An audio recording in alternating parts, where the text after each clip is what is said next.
आज जो आपका टॉपिक है वो है foundational literacy for inclusive education, है ना। तो सिर्फ हम फाउंडेशनल लिटरेसी नहीं देखेंगे, फाउंडेशनल लिटरेसी एंड न्यूमेरेसी दोनों देखेंगे, जिसका शॉर्ट फॉर्म होता है FLN। ठीक है, इसका फुल फॉर्म होता है फाउंडेशनल लिटरेसी एंड न्यूमेरेसी। तो हम अकॉर्डिंग टू किसी अभियान के तहत देखेंगे। जैसे NCERT में एक चीज आई है, निपुण भारत। ठीक है, भारत में जो ये बेसिक फाउंडेशन लिटरेसी और न्यूमेरेसी है उसको डेवलप करने की बात करी गई है कि कोई भी अनपढ़ नहीं रहे, सभी लोग पढ़े लिखे रहे। जैसे इसका एक वो है, लोगो है, निपुण भारत का सपना, सब बच्चे समझे भाषा और गणना। ठीक है, तो निपुण भारत का सपना क्या है कि बच्चों को भाषा और गणना करना आना चाहिए, मतलब साक्षर होने चाहिए। तो इसके बारे में हम पढ़ेंगे। तो सबसे पहले अगर हम FLN की बात करते हैं कि FLN क्या है। ठीक है, फाउंडेशनल लिटरेसी एंड न्यूमेरेसी क्या है। कल मैंने थोड़ा बहुत लिखाया था, बट आप लोग नहीं आए थे, जो आए हैं वो आज गायब हैं। तो FLN का मतलब जो होता है क्या है, foundational literacy and foundational literacy and numeracy, है ना। अब इसमें दो चीजें आ रही है, दो चीजें क्या क्या आ रही है, लिटरेसी और न्यूमेरेसी। दो चीजें आ रही हैं। लिटरेसी मतलब, लिटरेट मतलब साक्षर, और जहां पर हम साक्षर होने की बात करते हैं वहां पर क्या क्या चीजें आती हैं कि पढ़ना आना चाहिए, लिखना आना चाहिए। ठीक है, मतलब जो भी चीजें पढ़े उसको समझ सके, सिर्फ पढ़ना नहीं, सिर्फ लिखना नहीं कि वो क्या लिख रहा है, क्या पढ़ रहा है, उन चीजों की समझ होनी चाहिए। तो फाउंडेशनल लिटरेसी और न्यूमेरेसी का मतलब क्या है, to ability learn and number concept. ठीक है, to ability learn number concept and reading and writing. ठीक है, तो इसके अंतर्गत क्या चीजें आनी चाहिए, रीडिंग, राइटिंग और गणना करना। वैसे आजकल लिटरेसी तो बहुत सारी चीजें है, जैसे आपने लैंग्वेज एंड कम्युनिकेशन में पढ़ा था, 5th यूनिट पढ़ी थी। 5th यूनिट में बहुत सारी चीजें हैं, फाउंडेशनल लिटरेसी के अंतर्गत ही आते हैं, वो लिटरेसी के अंतर्गत ही आते हैं। उसमें लिखा था लिटरेसी स्किल्स, है ना। लिटरेसी स्किल्स में रीडिंग, राइटिंग और न्यूमेरेसी, डिजिटल, हेल्थ, सिविक्स, ये सारी चीजें आती हैं। ठीक है, लेकिन यहाँ पर हम किसकी बात करेंगे, लिटरेसी और न्यूमेरेसी की बात करेंगे। ठीक है, तो जो 2020 में NEP आई है ना, उसके अकॉर्डिंग देखेंगे तो उसमें फाउंडेशनल लिटरेसी एंड न्यूमेरेसी पे बहुत ज्यादा फोकस किया गया है। आपने देखा होगा, जो फर्स्ट स्टेज है ना, फाउंडेशनल स्टेज 5 साल की है ना, जिसमें क्या बात करी गई कि बच्चे की नींव मजबूत होनी चाहिए। तो नींव कैसे मजबूत होगी, जब उसको बेसिक चीजें आएंगी, और बेसिक चीजें क्या है, reading, writing and number concept, numeracy. ठीक है, ये सारी चीजें बेसिक कॉन्सेप्ट हैं। तो इनका जो 2020 में जो NEP आई है, इसकी ये प्राथमिकता है। सबसे पहली प्राथमिकता जो है 2025 तक जितने भी स्कूल हैं या जितने भी बच्चे हैं उन सभी को मतलब मूलभूत साक्षरता, या हम कह सकते हैं FLN अचीवमेंट की बात करी गई है 2025 तक। कब तक, 2025 तक FLN की उपलब्धि की बात की गई है। क्लियर है ना, कोई कंफ्यूजन है। और अगर FLN मजबूत होगा, ठीक है, फाउंडेशनल लिटरेसी एंड न्यूमेरेसी मजबूत होगी, तो बच्चा कुछ भी लर्न कर सकता है ना। जैसे हमें अगर भाषा आती है और भाषा अच्छी तरीके से आती है, ठीक है, भाषा का मतलब क्या है, अगर आपको भाषा नहीं आती है तो क्या होगा, आप इंफॉर्मेशन भी ग्रहण नहीं कर सकते, नॉलेज भी ग्रहण नहीं कर सकते। आपका इंफॉर्मेशन ग्रहण करने के लिए मीडियम क्या चाहिए, आपको लैंग्वेज चाहिए। आपके पास लैंग्वेज है तभी तो आप हमारी बातें समझ रहे हो, अगर नहीं होती तो नहीं समझ पाते। ठीक है, तो इसलिए FLN के लिए मूलभूत आप लिख सकते हो, अगर लिखना चाहो थोड़ा बहुत, तो FLN का मतलब क्या होता है, मूलभूत स्तर पर पढ़ना, लिखना और अंक गणित।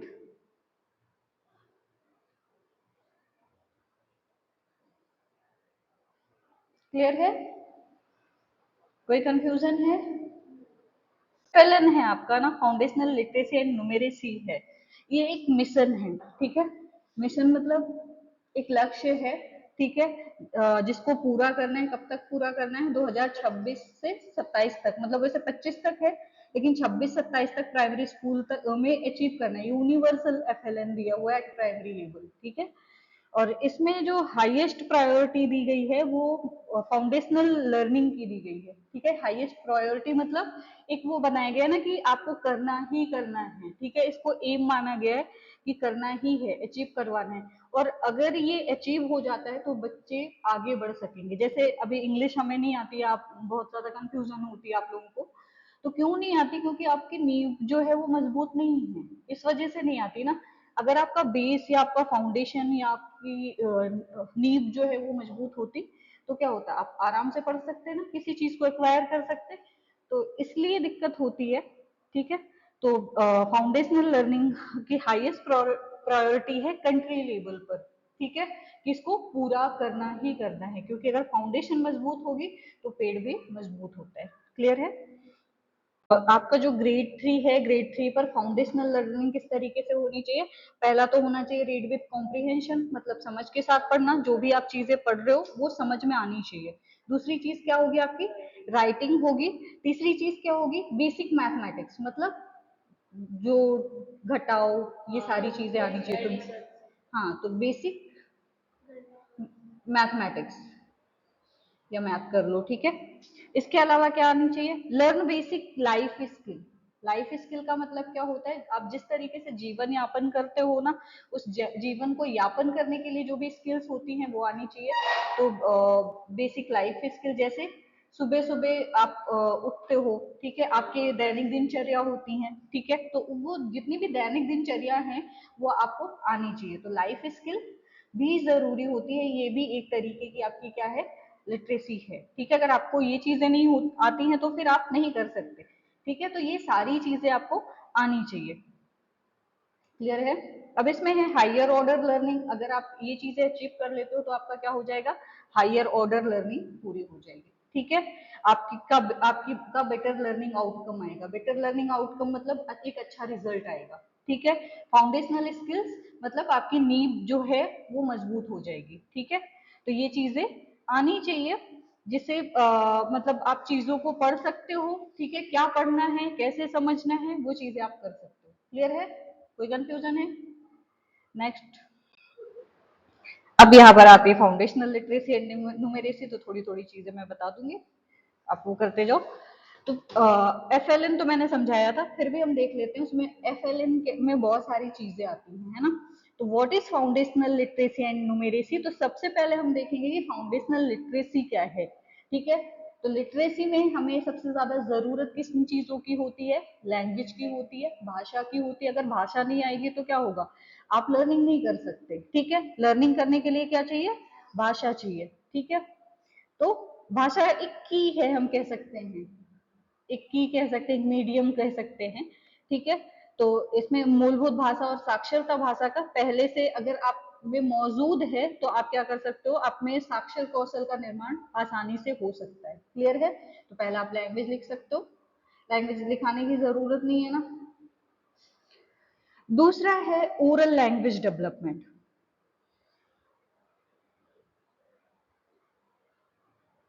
ओरल लैंग्वेज डेवलपमेंट मतलब स्पीच डेवलपमेंट, है ना। अगर आपकी स्पीच डेवलप है, ठीक है, नॉर्मल हियरिंग कम्युनिटी की अगर हम बात करें तो स्पीच ज्यादा जरूर। डिकोडिंग, नेक्स्ट है डिकोडिंग। डिकोडिंग का मतलब क्या होता है? फॉर एग्जाम्पल, सामने आपके पिक्चर लगी है, ठीक है, आप इनको देख रहे हो और आपकी माइंड में चीजें चल रही कि ये है, ये है, इसका मतलब ये है। आप क्या कर रहे हो? डिकोड कर रहे हो, ठीक है। डिकोड का मतलब होता है समझना। जो भी ध्वनि है, जो भी सिंबल होते हैं, जो भी साइन होते हैं, उनको समझना, ठीक है। तो लिखित भी हो सकते हैं, जो भी सिंबल, ध्वनि और उनके बीच के जो संबंध होते हैं उसके आधार पर लिखित शब्दों को समझना शामिल है, ठीक है। डिकोडिंग का मतलब किसी चीज को देख के, जैसे कोडिंग डिकोडिंग होती है ना, एक होती है कोडिंग। जैसे आप एग्जाम टाइम पे बहुत शॉर्ट शॉर्ट ट्रिक बना लेते हो ना। शॉर्ट ट्रिक क्यों बनाते हो? समझने के लिए, कि एग्जाम में जब भी मतलब वो चीजें आ जाए तो आराम से आप लिख सको। कोई हेडिंग है उसको बहुत छोटा छोटा शॉर्ट कर लेते हो, ठीक है। फिर क्या होता है, एग्जाम में आया और आप क्या करते हो? उसको लिखा, जैसे हमने एक वो बना लिया एफएलएन, हमें ज्यादा दिक्कत नहीं होगी कि जब भी FLN की बात आएगी तो हम ये बोल देंगे FLN का मतलब फाउंडेशनल लिटरेसी एंड न्यूमेरेसी। तो हम FLN को देख के उन चीजों को समझ रहे हैं, दैट इज कॉल्ड डिकोडिंग। ठीक है, चीजों को देख के समझना, पिक्चर को देख के समझना, या लिखित वर्ड है या कुछ भी है, उन चीजों को अंडरस्टैंड करना, उनके रिलेशनशिप को अंडरस्टैंड करना, उन सिंबल को अंडरस्टैंड करना क्या कहलाता है? डिकोडिंग कहलाता है। ठीक है, क्लियर है? नेक्स्ट है रीडिंग फ्लुएंसी, ये भी लिटरेसी के अंतर्गत आता है। रीडिंग फ्लुएंसी, फ्लुएंसी मतलब धारा प्रवाहिता, तो यहाँ पर पठन धारा प्रवाहिता है। अब पठन धारा प्रवाहिता में बहुत सारी चीजें होती हैं, जैसे टेक्स्ट आप पढ़ रहे हो कितने उपयुक्त तरीके से पढ़ रहे हो, टेक्स्ट मतलब जो भी रिटर्न में लिखा हुआ है, ठीक है, वो कितने एक्यूरेसी से अप्रोप्रिएट तरीके से पढ़ रहे हो आप, गति होनी चाहिए उसमें। ठीक है, रेट ऑफ स्पीच पढ़ते हैं हम लोग सुप्रासेगमेंटल एस्पेक्ट में, जितनी भी सुप्रासेगमेंटल एस्पेक्ट में चीजें होती हैं, इंटोनेशन होता है, रिदम होता है, ठीक है, जो भी चीजें होती हैं वो सारी किस में आएंगी? रीडिंग फ्लुएंसी में आएंगी। ठीक है, तो इसमें गति भी हो जाएगी, अभिव्यक्ति भी हो जाएगी, किस तरीके से आप एक्सप्रेस कर रहे हो। ठीक है, उसके साथ साथ पढ़ने की क्षमता क्या जो होती है ना, कैपेसिटी, कि आप किस तरीके से पढ़ रहे हो, लर्न कर रहे हो, आप शब्दों को आसानी से पढ़ रहे हो या उनको टुकड़ों में पढ़ रहे हो। ठीक है, आप चीजों को देख के कोई भी शब्द देख के उसका अर्थ पता कर ले रहे हो। ठीक है, अक्षरों को पहचानते हो, तो ये सारी चीजें किस में आएंगी? रीडिंग फ्लुएंसी में आएंगी। क्लियर है रीडिंग फ्लुएंसी? कोई कंफ्यूजन है? नहीं है ना? तो आगे देखते हैं। अब आ जाता है रीडिंग कॉम्प्रिहेंशन। रीडिंग कॉम्प्रिहेंशन का मतलब पठन को समझना। जब भी हम कुछ पढ़ते हैं तो पढ़कर समझना बहुत ज्यादा जरूरी होता है। ठीक है, अगर आपकी अंडरस्टैंडिंग पावर आ गई, आपने आपने चीजों को पढ़ा और समझ गए, तो आपका अप्लीकेशन लेवल भी अच्छा होगा। ठीक है, आप उसको अप्लाई भी कर पाओगे। तो इसलिए चीजों को समझना और समझ के पढ़ना बहुत ज्यादा जरूरी होता है। ठीक है, तो इसमें आप कोई भी पाठ पढ़ते हो, कोई भी लेसन पढ़ते हो, उसमें क्रिटिकल रीडिंग करनी पड़ती है, तभी तो कॉम्प्रिहेंशन वाली रीडिंग होती है ना। तो इसके बहुत सारे मतलब वो डोमेन होते हैं, इससे आप में बहुत सारी कॉम्पिटेंसी आती है, मतलब दक्षताएं आती हैं, आपकी स्किल्स डेवलप होती है अगर आप समझ के पढ़ते हो। ठीक है, तो रीडिंग कॉम्प्रिहेंसिव या रीडिंग कॉम्प्रिहेंशन भी आपका एक लिटरेसी का पार्ट है। क्लियर है? कोई कंफ्यूजन है? नेक्स्ट फाउंडेशनल न्यूमेरेसी, हेडिंग डाल दो। पहले फाउंडेशनल लिटरेसी डाली थी ना, फाउंडेशनल न्यूमेरेसी। अब न्यूमेरेसी का मतलब क्या होता है? अंक गणना, जैसे तर्क करने की क्षमता होती है, आप मैनिपुलेट कर लेते हो ना, चीजों को हेर फेर कर लेते हो, दैनिक जीवन की समस्या का समाधान कर लेते हो। ठीक है, सरल संख्यात्मक जो भी कॉन्सेप्ट है उनको समझ लेते हो, लेन देन कर लेते हो। ठीक है, नंबर कॉन्सेप्ट और ये सारी चीजें आती हैं, तो आप हम ये बोलेंगे कि आपकी न्यूमेरेसी स्किल्स अच्छी है। ठीक है, तो फाउंडेशनल न्यूमेरेसी का मतलब तर्क करने की क्षमता, जीवन की जो भी समस्याएं होती हैं उनको सॉल्व करने की समस्या, जो भी नंबर कॉन्सेप्ट होते हैं उनको समझने की क्षमता, लेन देन करने की क्षमता, ये सारी चीजें। ठीक है, क्लियर है ना फाउंडेशनल न्यूमेरेसी? अब इसमें सबसे पहला आता है प्री नंबर कॉन्सेप्ट।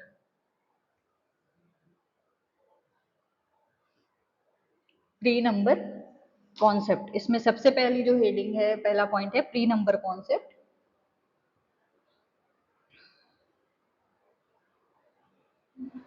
मतलब गिनती, वेरी गुड। आप काउंट करते हो ना चीजों को, एक दो तीन, जैसे अभी छोटे बच्चों को बोल दो काउंट करने के लिए तो उनको ये नहीं समझ में आता है किसके बाद क्या होगा, लेकिन एक फ्लो है तो उसमें एक दो तीन चार पाँच छह सात आठ नौ दस, और बाद में अगर पूछ लो एक के बाद क्या आता है तो शायद नहीं बता पाए, सात के बाद क्या आता है तो नहीं बता पाए। तो बच्चों में प्री नंबर कॉन्सेप्ट डेवलप करना बहुत ज्यादा जरूरी है, जिसमें होता है count and understand the number system. मतलब जब भी आप गणना करते हो तो उसको अंडरस्टैंडिंग के साथ या समझ के साथ गणना करना। क्लियर है? समझ के साथ गणना करना। क्लियर है? कोई कंफ्यूजन है? नहीं है ना? फिर है number and operation of number, numbers and operation on numbers.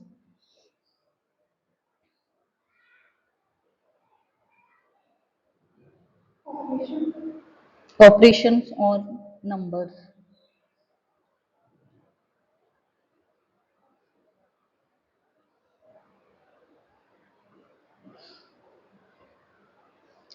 जब नंबर कॉन्सेप्ट आ जाता है, ठीक है, तो जैसे हम एक और एक को एक साथ लाते हैं तो क्या हो जाता है, 11 हो जाता है। ठीक है, टू और टू को एक साथ लाते हैं तो क्या हो जाता है, 22 आ जाता है। ठीक है, तो कौन सा नंबर कहाँ पे रखने से क्या चीजें बनती है, कौन सी संख्या बनती है, इन चीजों का ज्ञान होना या इन टेक्निक्स का ज्ञान होना बहुत ज्यादा जरूरी है। ऑपरेशन का मतलब क्या होता है, संक्रिया होता है, जैसे आप वो चीजों के बारे में तोड़ मरोड़ के सोचते हो। ठीक है, तो number and operation on number की कौन सा नंबर कहाँ पे ले जाने पे कौन सी संख्या बनेगी, इन चीजों का ज्ञान होना भी जरूरी होता है। क्लियर है ना, कोई कंफ्यूजन है?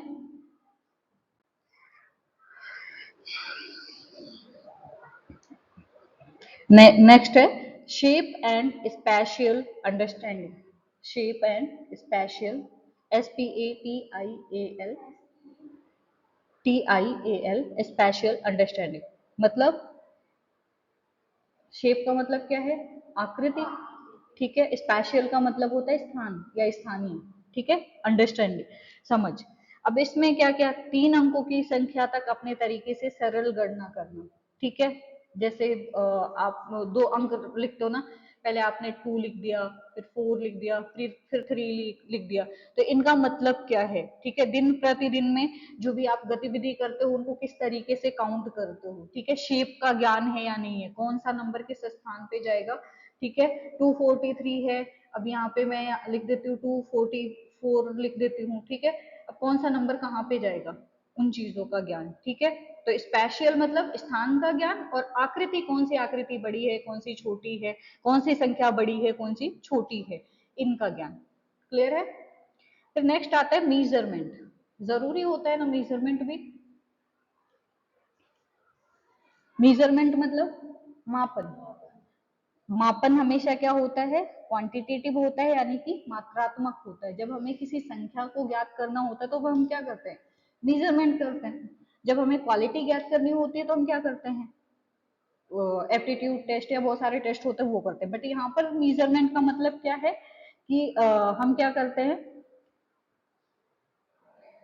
आपको हाइट मापनी है, शेप मापना है, साइज मापनी है, या कुछ भी चीजें होती हैं मतलब जिसमें हमें किसी संख्या को ज्ञात करना होता है, तब हम क्या करते हैं, मेजरमेंट करते हैं। क्लियर है ना?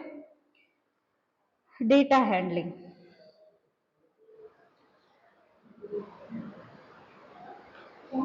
डेटा हैंडलिंग,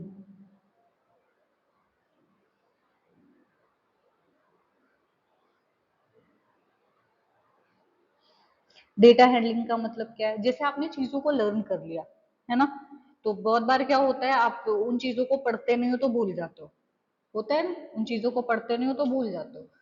तो वो क्या होगा, डेटा हैंडलिंग होगी। किस तरीके से आप डेटा को हैंडल करते हो, होगी, नहीं होगी। जब भी हम चीजों को, जैसे आपने मेमोरी में 3 चीजें पढ़ी है, इनकोडिंग, स्टोरेज और रिट्राइबल। ठीक है, आपने इनकोडिंग अच्छी तरीके से करी तो क्या होता है, आपका स्टोरेज अच्छे से होता है और रिट्राइबल अच्छे से होता है। फॉर एग्जाम्पल एक बॉक्स है, बहुत ढेर सारे कपड़े आपको उसमें रखने, तो आप अगर अच्छे से फोल्ड करके रखते हो तभी तो अच्छे से रख जाएंगे। आप ठूसोगे तो जब भी जरूरत होगी तो निकाल पाओगे उनको, नहीं, फिर पूरा ही वो करना पड़ेगा। तो जितने अच्छे से आप चीजों को समझते हो, चाहे शेप का पैटर्न हो, चाहे नंबर का पैटर्न हो, चाहे सिंपल डेटा इंफॉर्मेशन हो, ठीक है, और डेली लाइफ के डेटा हो, जितनी अच्छी से अपनी गतिविधि को समझोगे उतने अच्छे से आप उनको दोबारा जब भी मतलब यूज होता है उनका, तो आप उसको रिकॉल कर सकते हो, पुनः स्मरण कर सकते हो, है ना? क्लियर है? कोई कंफ्यूजन? अब इसका कुछ मिशन है, नेशनल मिशन है निपुण भारत। ठीक है, मतलब जो FLN है, मैं इसलिए बता रही हूँ क्योंकि बहुत बार सीटेट वगैरह में आता है, RPSC भी आ रही है, रीट भी आ रही है, तो उन सब में आता है। वैसे आप इसमें भी पढ़ोगे तो जितना ज्यादा आप डिस्क्राइब करते हो नंबर उतने अच्छे आएंगे। ठीक है, तो जो FLN का नेशनल मिशन है भारत में अभी चल रहा है, निपुण भारत। ठीक है, निपुण भारत का मतलब कि सभी लोग साक्षर हों। ठीक है, सभी लोग पढ़ें, आगे बढ़ें। क्लियर है ना? तो इसमें जो इसका मिशन है, इसमें 2026-27 तक जितने भी थर्ड ग्रेड से लेके 6th ग्रेड तक के बच्चे जितने हैं, उन सबको FLN में दक्षता, मतलब FLN अचीव करना जरूरी है। ठीक है, क्लियर है? अब इसके कुछ ऑब्जेक्टिव हैं, वो हम देखेंगे। किसके ऑब्जेक्टिव? नहीं, निपुण भारत। ठीक है, निपुण भारत का मतलब पहले भी मैंने बताया था, एक स्लोगन भी बताया था आपको। ठीक है, तो इसमें मतलब इसके कुछ वो हैं, ऑब्जेक्टिव हैं जो नेशनल लेवल पर, राष्ट्रीय स्तर पर इसका क्रियान्वयन होगा। ठीक है, जितनी भी एजेंसीज बनी हैं, जैसे आपका की NCERT है, SCERT है। ठीक है, तो जितनी भी एजेंसीज हैं उन सब के तहत क्या है कि जो फाउंडेशनल लिटरेसी एंड न्यूमेरेसी है उसको पूरा करना जरूरी है 2026 और 27 तक, जो अभी के बच्चे हैं उनके लिए। ठीक है, तो इसके कुछ मिशन हैं। तो सबसे पहला जो मिशन है वो है मतलब to ensure availability and effective use of high quality and culturally responsive teaching learning material in children familiar home mother language. ठीक है, मतलब जो भी चीजें हम बच्चों को पढ़ा रहे हैं उसकी क्वालिटी हाई होनी चाहिए। ठीक है, विथ टीचिंग लर्निंग मटेरियल होना चाहिए। ठीक है, जब हम बच्चों में कैसे कॉन्सेप्ट डेवलप करते हैं, किस तरीके से डेवलप करते हैं? कॉन्सेप्ट डेवलप करने के लिए आप जब टीचिंग करने जाते हो तो TLM होने चाहिए। ठीक है, क्योंकि छोटे बच्चे हैं तो फैमिलियर, मतलब जो टीचर है, शिक्षक है, वो भी कैसे होने चाहिए? फैमिलियर होने चाहिए। ठीक है, टीचिंग लर्निंग मटेरियल डेवलप करने के लिए। और लैंग्वेज क्या होनी चाहिए? मदर टंग होनी चाहिए। ठीक है, तो एक ऐसी इफेक्टिव लैंग्वेज का उपयोग, टीचिंग लर्निंग का उपयोग, जिससे क्या डेवलप हो, high quality of learning develop. Clear है? क्लियर है ना?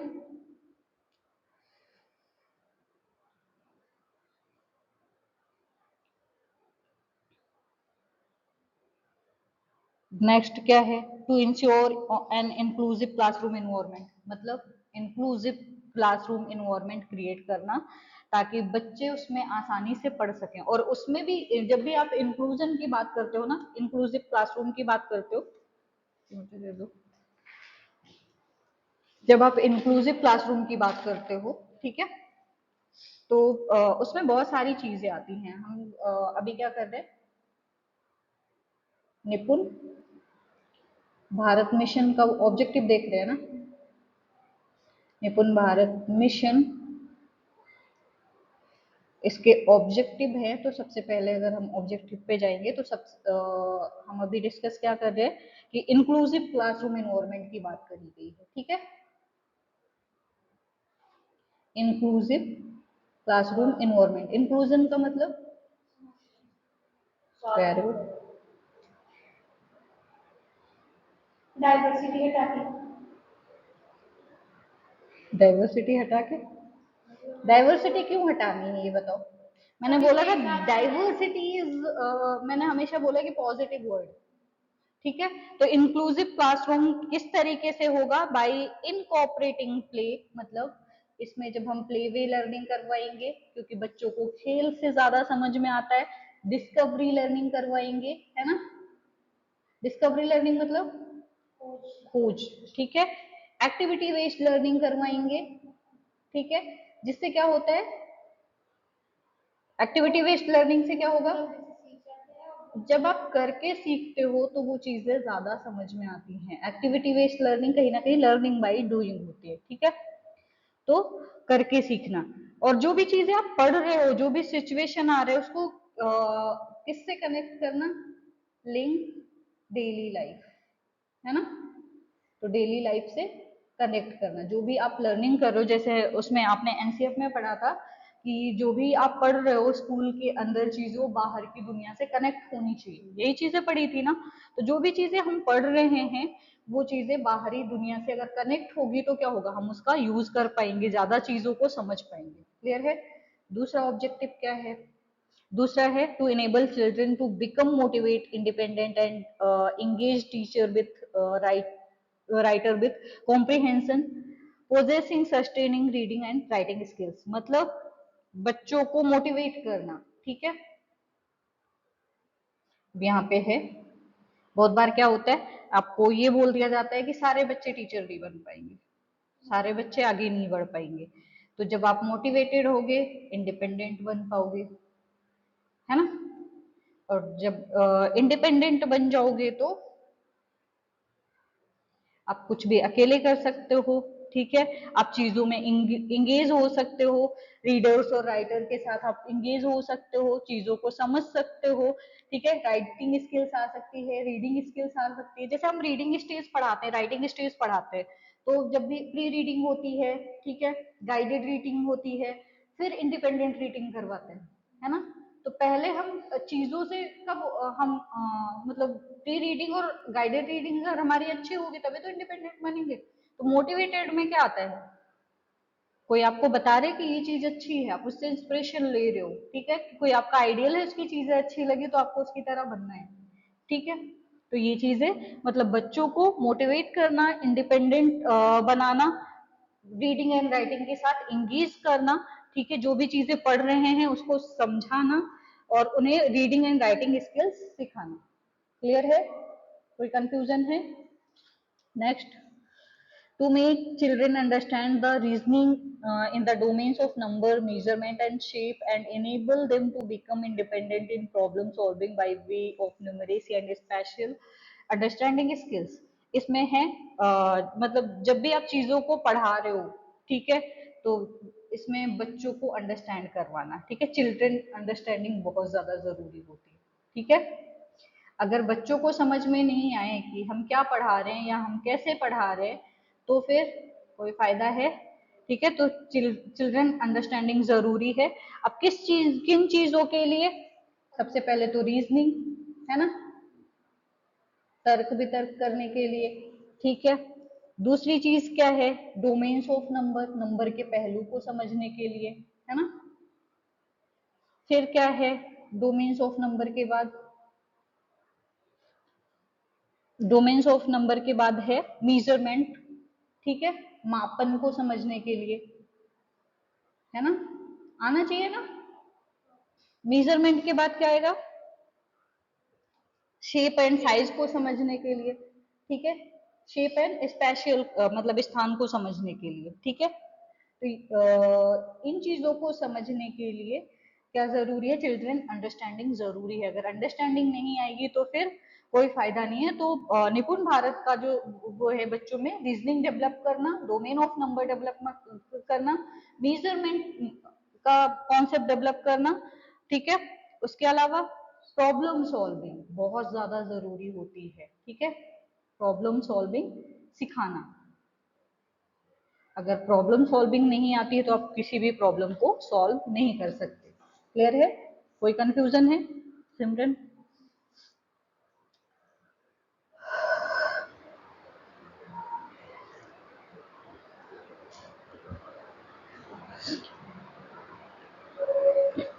High quality,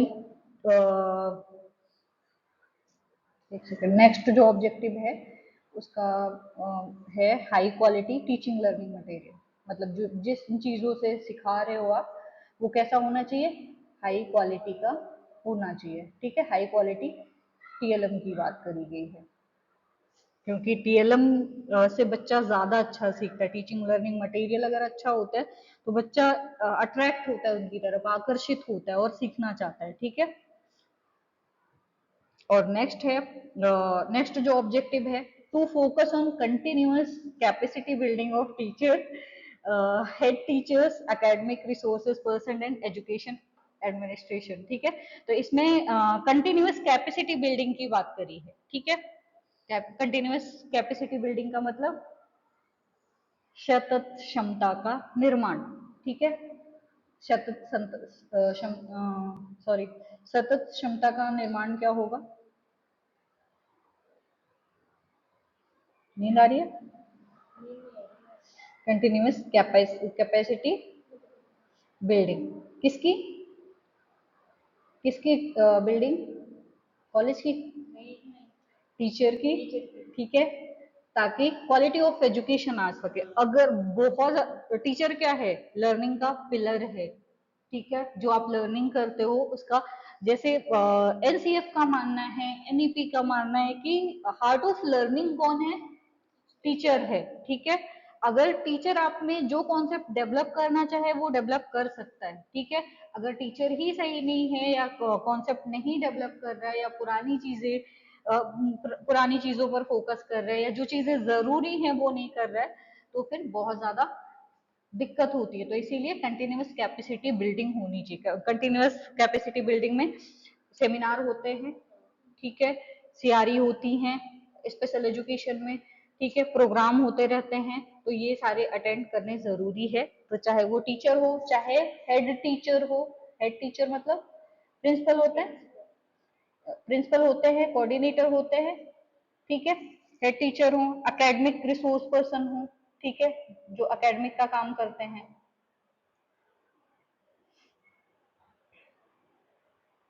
academic resource person, ठीक है, और क्या, एजुकेशन एडमिनिस्ट्रेशन, ठीक है। तो इन सब की क्लियर है, कोई कंफ्यूजन है? तुम लोग लिख नहीं रहे हो, मैं लिख रही हूँ इसलिए। नेक्स्ट जो है आपका ऑब्जेक्टिव वो है to ensure assessment as of and for learning through portfolio group and collaborative work, project work, quiz, role play, games, oral presentation, short test etcetera. आपने पढ़ लिया है असेसमेंट, ठीक है। तो जब भी आप पढ़ा रहे हो तो असेसमेंट, जब भी आपका टीचिंग प्रोसेस कंप्लीट हो जाए या ड्यूरिंग टीचिंग प्रोसेस, ठीक है, आपको असेसमेंट करना चाहिए। नेक्स्ट ऑब्जेक्टिव क्या है, असेसमेंट का है, ठीक है। जब भी हम एफएलएन पढ़ा रहे हैं या फिर एफएलएन अचीव करवा रहे हैं तो असेसमेंट बहुत ज्यादा जरूरी है, जिसमें बहुत सारी चीजें होती हैं। एज होता है, एंड होता है, एज होता है, ऑफ होता है और फॉर होता है। पढ़ा है assessment of learning, for learning और फॉर्मेटिव और समेटिव असेसमेंट ही होते हैं, ठीक है। तो इसका एक वीडियो है, आप चाहो तो देख सकते हो, ठीक है, जिसमें assessment of learning, as learning और फॉर लर्निंग होता है, ठीक है। और किसके द्वारा होना चाहिए असेसमेंट, एज लर्निंग और ऑफ लर्निंग किसके द्वारा होना चाहिए, एज, ठीक है, ऑफ एंड फॉर, ठीक है, फॉर लर्निंग। ये असेसमेंट होना चाहिए, मतलब ड्यूरिंग टीचिंग प्रोसेस, बाद में, ठीक है, बीच बीच में होना चाहिए। किसके थ्रू होना चाहिए, तो पोर्टफोलियो होता है ना, पोर्टफोलियो में बायोडेटा होता है कि आपने कितना सीखा है, क्या अचीवमेंट है आपकी, ठीक है। तो पोर्टफोलियो के थ्रू होना चाहिए। उसके अलावा ग्रुप एंड कोलैबोरेटिव वर्क होना चाहिए, ठीक है, ग्रुप एंड कोलैबोरेटिव वर्क होना चाहिए, प्रोजेक्ट वर्क होना चाहिए। उसके अलावा क्विज होना चाहिए, रोल प्ले होना चाहिए, बहुत सारी चीजें हैं, ठीक है। प्रोजेक्ट वर्क होना चाहिए, उसके अलावा क्विज होना चाहिए। क्विज का मतलब पता है, शॉर्ट आंसर होता है। वन वर्ड, ठीक है। रोल प्ले, बहुत बार जैसे आपने अभी करा रोल प्ले, नुक्कड़ नाटक या फिर रोल प्ले, इस तरीके का गेम के द्वारा, ओरल प्रेजेंटेशन या शॉर्ट टेस्ट, तो इसमें बहुत सारे आते हैं जितने जिस तरीके से हम असेसमेंट कर सकते हैं। ये सारे टूल होते हैं, तो इनके द्वारा हम कर सकते हैं, एज, ऑफ और फॉर लर्निंग कर सकते हैं। क्लियर है? नेक्स्ट है to ensure tracking of learning level of all student. Tracking of, जैसे फॉलो अप होता है ना डॉक्टर का हमेशा की, एक आपका ट्रीटमेंट पूरा हो गया, उसके बाद फॉलो अप का मतलब होता है कि आप में कोई फिर से बीमारी तो नहीं हो रही है या सही हो रहे हो, तो उन चीजों पर जाना। तो जो आपका लर्निंग लेवल है उसको ट्रैक करने की बात करी गई कि आपने उस लर्निंग लेवल को किस तरीके से अचीव किया और कितना अचीव किया है, ठीक है। तो नेक्स्ट जो आपका है वो क्या है, ट्रैकिंग ऑफ लर्निंग लेवल, ठीक है, ट्रैकिंग ऑफ, जैसे हम बोलते हैं ना कि फोन ट्रैक करना, किसी को पकड़ना हो, ठीक है। तो ये वही चीज है कि लर्निंग कहाँ तक हुई है या आपने जो लेवल प्राप्त किया वो सही तरीके से किया है या नहीं किया है, ठीक है। तो ये चीजें जो है आपकी, ये है एफएलएन की ऑब्जेक्टिव निपुण भारत के हिसाब से, ठीक है। अब आप आराम से लिख सकते हो इन चीजों को, कोई कंफ्यूजन होगी? ठीक है। नेक्स्ट आता है approach the learning outcome for foundational learning have been divided into 3 development goal. मतलब जो फाउंडेशनल लिटरेसी के हिसाब से जो लर्निंग आउटकम होते हैं, जो रिजल्ट होता है, उसको 3 ग्रुप में डिवाइड किया गया है। ठीक है, उसके 3 डेवलपमेंट गोल बनाए गए हैं। तो आप लिख सकते हो यहाँ पर, हेडिंग डाल लो कि लर्निंग आउटकम ऑफ,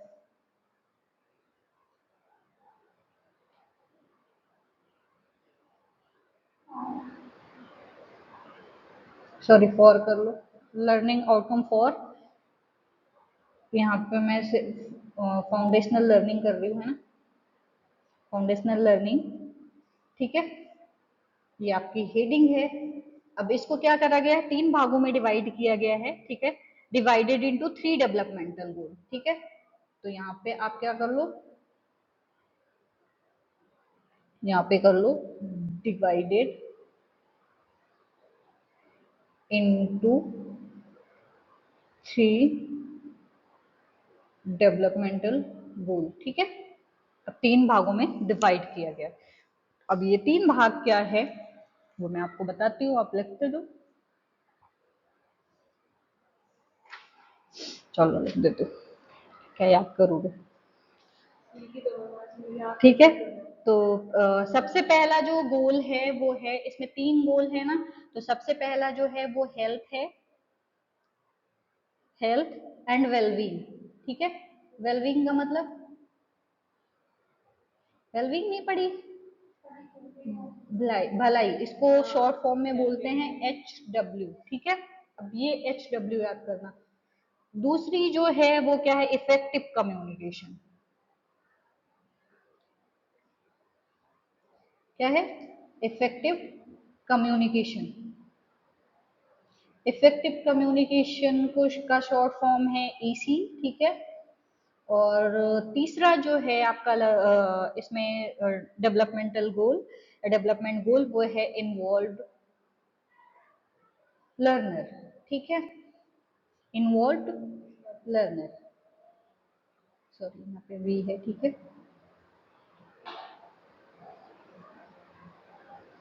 समझ में आ जाएगा। इसको डिनोट, इसका शॉर्ट फॉर्म है IL। ठीक है, अब इसमें 3 चीजें हैं, मतलब 3 भागों में डिवाइड किया गया है, 3 गोल बनाए गए हैं। तो पहला क्या है आपका, पहला क्या है, स्वास्थ्य और भलाई।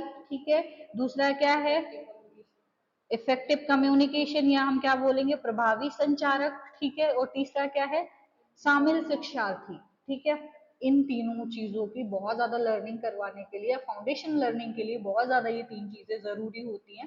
अगर ये 3 चीजें होती हैं तो आपका रिजल्ट अच्छा होता है। अगर आपकी हेल्थ अच्छी होती है, आपका पढ़ने में मन लगता है, आप भलाई की भावना होती है तो भी आप पढ़ना चाहते हो, आपका कम्युनिकेशन लेवल अच्छा होता है तो भी आप पढ़ना चाहते हो, और इन्वॉल्व होते हो। ठीक है, तो ये 3 चीजें बहुत ही ज्यादा जरूरी है। प्रत्येक लक्ष्य जो होते हैं, दक्षताएं होती हैं, या कैपेसिटी होती है, या क्षमता होती है, उन सबकी पहचान क्या होती है, ये 3 चीजें होती हैं। क्लियर है।